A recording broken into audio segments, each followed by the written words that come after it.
Let's check out this new piano bench. This is the box that it ships in. When we open it up, we can see that it comes with some instructions right on the top. How to assemble it in a bunch of different languages.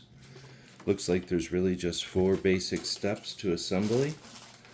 As we pull the parts out, looks like the uprights are good to go. Everything's in its own bag, so there's no damage to any of the parts, nothing scraped on each other.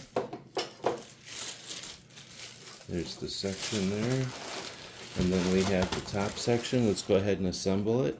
So once I take it out of the box, it's the 4 components: the cushion, the uprights, and the brace.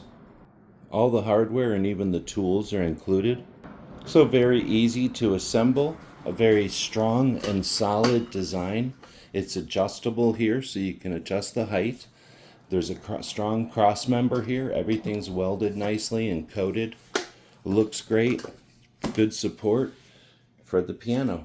Hope this helps. I'd like to thank them for sending us this one to check out.